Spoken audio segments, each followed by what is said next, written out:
네, 반갑습니다. 저는 경북구미에서 온 김도영이라고 합니다. 자, 오늘 브리핑할 내용은 수경재배 보리새싹에 관한 사업계획서입니다.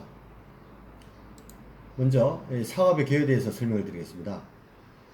일단 친환경 수경재배 방식으로 새싹 보리 기술을 응용한 이 농생명 사업 분야로서 일단 이 보리 새싹에 대한 실험적인 데이터는 일본의 최대 제약회사인 하나였던 야미시로사 창업주인 요시히데 히가와라 박사께서 연구한 결과 보리 새싹은 식용 가능한 150여 종의 새싹 중에서 가장 뛰어난 영양 가치를 가졌다고 발표한 적이 있습니다.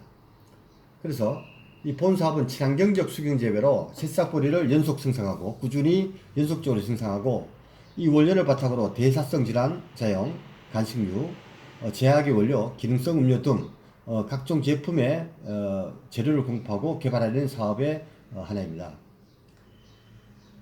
보리 새싹은 치료적 간식으로서 아주 훌륭한 원재료를 할 수 있겠습니다. 다음과 같이 TV 대중매체에서 자주 이 보리 새순 또는 보리 새싹에 대한 기능들이 소개된 바가 있습니다. 특히 제일 아래쪽에 혈관 청소부 역할을 하는 폴리코사놀 함유량은 놀라울 정도로 다른 식물들에 비해서 많이 함유되어 있습니다. 쌀겨와 사탕수수에 비해서 약 10배 정도 가량의 폴리코사놀이 함유되어 있습니다. 보리새싹 관련한 각종 제품들이 지금 출시되고 있지만은 아직까지는 그렇게 국민들에게 인식되어 있지는 않은 것 같습니다. 그래서 충분히 개발이 무궁무진하게 들어갈 수 있는 분야라고 봅니다. 지난 최근에 5월 20일 CJ 홈쇼핑에서 이 보리새순 요 유기농으로 키운 새싹보리가 2회 연속 매진되는 진기록을 기록했는데요. 일본의 경우에는 이미 대중건강식품 분야로 자리매김하고 있는 것이 바로 보리 새싹 또는 보리 새순의 인지도라 할 수 있겠습니다. 그러면 왜 보리순에 중복해야 하는가 하면은 이 보리 새순은 모든 새싹 중에 제왕이라 할 수 있는 것처럼 다음과 같이 폴리코사놀, 베타글루칸, 칼륨, 칼슘, 기타 양분들이 다른 식물에 비해서 많게는 20배, 적게는 5배 이상씩 상당히 우월적 위치에서 많은 양을 차지하고 있습니다. 일단 일본에서 보리새싹을 제2의 불로초 발견이라고 극찬하고 건강식품 인기가 매우 높은 이유에 대해서 다음 같은 실험 데이터가 있습니다. 특히 비타민 C는 사과에 60배가 들어있다고 합니다. 특히 차가버섯에 많이 들어있는 성분으로 알려진 베타글루간이 풍부하여 소화 흡수를 돕고 위를 편하게 하고 있습니다. 자, 그러면 이렇게 보리새싹의 영양분과 생리활성 물질이 풍부하게 있는데 왜 충분히 생산되지 않을까요? 자, 그것은 이 보리새싹 수경 재배 방식에 있어서 어떤 기술적 한계가 있었기 때문입니다. 국내에서도 2015년도에 이 보리새싹을 가공한 시도가 있었지만 아직까지 그렇게 성공했다는 얘기는 아직까지 전파되지 않고 있습니다. 그리고 충북 계산에서도 보급을 했지만은 그렇게 언론 보도에 지상에 성공했다는 사례가 발표된 적이 없습니다. 자, 이 사진과 보듯이 이 보리새싹의 수경 재배하다 보면은 이 난점이 뭔가 하면 늘 젖어 있는 상태에서 이 수경 재배를 하기 때문에 이끼와 곰팡이의 발생이 심해서 종자가 오염됩니다. 종자가 오염된 상태에서 이 수경 재배를 하다 보니 이끼와 곰팡이가 많이 발생하게 됩니다. 토경으로 재배하는 경우에는 토양에 중금속을 빨아올리는 악순환이 밝혀져 문제가 되고 있습니다. 자, 보리새싹 수경 재배 기술적 과제는 곰팡이와 부패균의 문제면서 이 친환경적 제보법이 아니면 이 식품이 사용할 수 없다는 맹점이 있습니다. 그리고 일반적으로 속성 재배를 위해서 화학 비료를 사용하는 경우도 있다고 들었습니다. 또 종자에 부패균과 곰팡이 포자가 잠복해 있고 또 발화하지 못한 종자는 반드시 부패하게 됩니다. 이것을 해결해야 되는 것이 본 사업의 핵심 하도록 할 수 있겠습니다. 그리고 습하고 그늘진 환경에 자리 잡아서 상존하는 것이 바로 곰팡이와 부패균이면서 수경재배 환경이 바로 습하고 그늘진 환경입니다. 보리새싹 수경재배는 성장 호르몬과 농약을 절대로 사용하지 않아야 합니다. 그래야만 전 세계적으로 인정받을 수 있는 기능성 식품이라 할 수 있겠습니다. 자, 재배 기술을 먼저 소개하면 대학 기관이 검증한 친환경적 재배 기술 이미 검증 레벨가 있고, 지난 2014년도에 LG재단이 운영하는 천안 연남대 요청으로 속성 재배를 증명한 실험 과정입니다. 둘째 날의 모습이고, 셋째 날, 넷째 날, 다섯째 날, 여섯째 날 이렇게 약 일주일 상간에 보리씨 싹이 자라는 모습을 살펴볼 수 있겠습니다. 자, 다음과 같이 속성 재배한 보리씨 싹의 결과물들입니다. 자, 집중적으로 자라는 시점은 5일에서 8일 차이며 이 8일 차에 영양이 최대해야 됩니다. 이때 이 보리씨 싹을 수확해서 이제 가공할 수 있겠습니다. 8일이 지나게 되면 이 보리씨 싹은 셀룰로스가 되어서 오히려 영양소가 소실되는 경향을 보입니다. 자, 수경 재배 방식을 할 때 이제 8열로 재배하기 때문에 순차적으로 매일매일 신선한 보리씨 싹을 얻을 수 있는 시스템을 이용해서 수경 재배를 해봤습니다.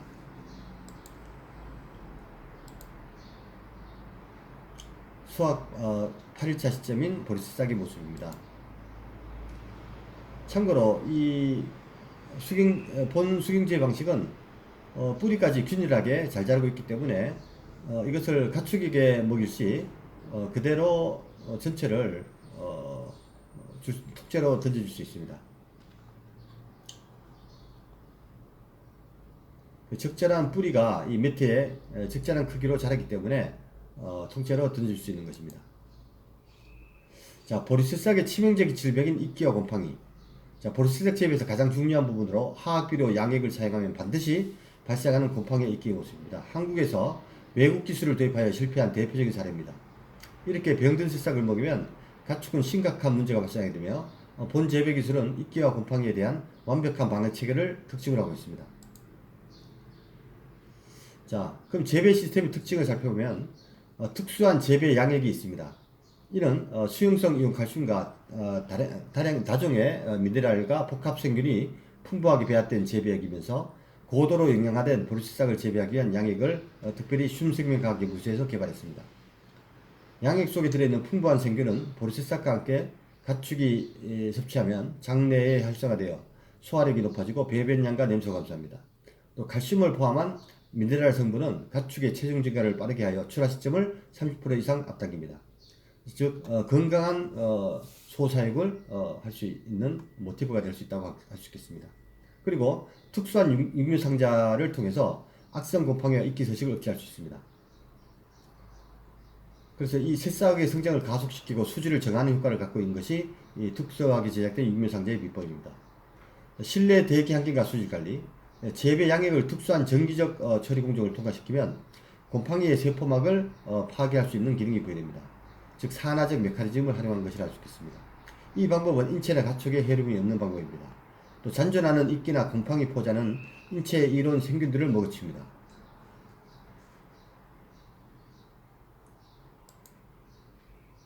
자, 다음은 이제 재배 기술을 다이어그램으로 설명한 그림입니다. 특수 제작한 육류상자에는 곰팡이 이끼 번식을 억제할 수 있고, 또 천연물질 원료 재배액을 사용하면 화학 비료를 대체할 수 있는 효과가 있으며, 또 플라즈마 방전 튜브를 통해서 재배실 내의 곰팡이와 이끼, 세포벽을 산화 이런 것들을 파괴시키는 기능이 있습니다. 또 부패균과 곰팡이 이끼 포식은 이끼 포자는 생균율을 활용하여 친환경 방법으로 제거할 수 있습니다.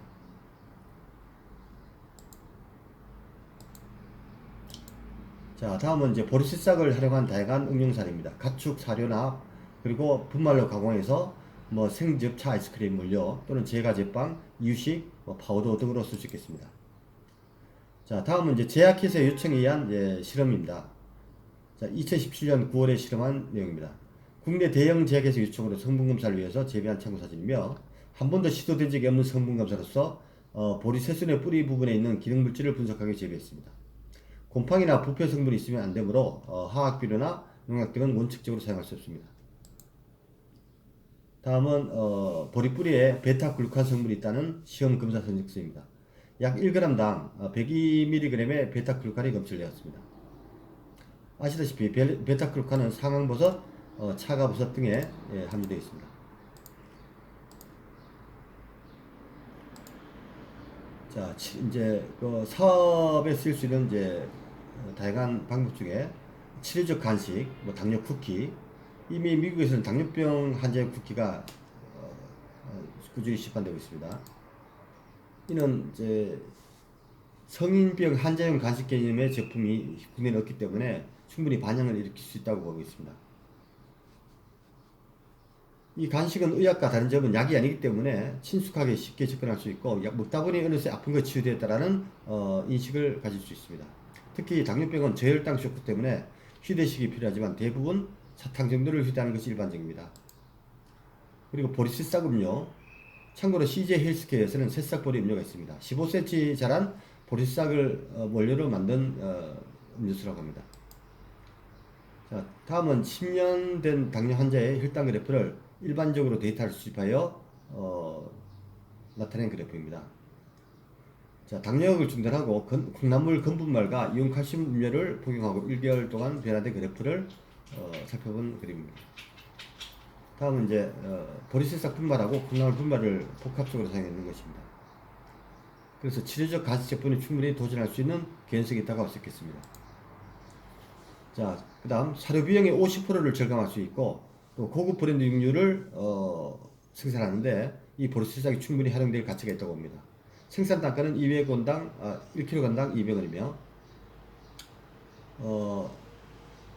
중자 15kg으로 보리순을 약 100kg 소화할 수 있습니다. 이때 들어가는 물은 90ml, 재배가 5리터 가량 되겠습니다. 그랬을 경우 100kg당 100kg 수확했을 경우 1kg당 200원이 생산가가 들어갑니다. 자, 한국농업인 신문의 발표에 따르면 배합사료 원료 95%는 해외 의존하고 있으며 대체의 필요성이 제기되고 있습니다. 지난 2017년 박안주 더불어민주당 의원이 발제를 했습니다. 사료비가 계속 오를 수밖에 없는 구조는 옥수수 값이 계속 상승하기 때문이며 환율 불안정한 요인이 있습니다. 또 해상 운임의 상승 요인이 있습니다. 자, 가격 구조 및 영양 및 효율 다음은 분석한 내용입니다. 보리새싹은 1kg당 100원에서 200원, 그리고 수입 건처리는 1kg당 400원, 600원의 단가를 보입니다. 그리고 전체 무게 90%를 소화하고 얘는 전체 무게의 10%를 에너지하는 비효율적인 내용입니다. 자, 농우 사료로서 일부 대체 기능이 있습니다. 매일 싱싱한 생초를 먹을 수 있고 얘는 토양 죽음수가 보관 과정에 따라서 좀 차이가 있습니다. 수입 대체 효과 충분히 가능하며 실제 수익권 처리는 전체 95% 제한되겠습니다. 즉 생산 단가 비중의 90%가 종자 가격이므로 이 종자는 벼수확 후 논에 겨울보리를 심어서 채종하면 더욱 낮출 수 있고 또는 강변 부지에 충분히 파종해서 대량 생산할 수 있다고 봅니다. 특히 제가 살고 있는 구미 낙동강변 고수부지에는 예전부터 보리를 재배한 경험이 있습니다. 자, 지난 5월 1일 구미시 선상군에 위치한 한둥골 영농조합과 기술교류 협약을 했습니다. 금년중으로 한우 1000마리 규모의 이제 종축장이 착공되고 보리새싹을 통한 사료비 절감 관련해서 논의를 한 결과 영농조합에서는 약 소 10마리를 통해 보리새싹 사료로서 이제 실험적 검증을 거치기로 했습니다. 시범 사업을 하기로 했습니다. 네, 감사합니다.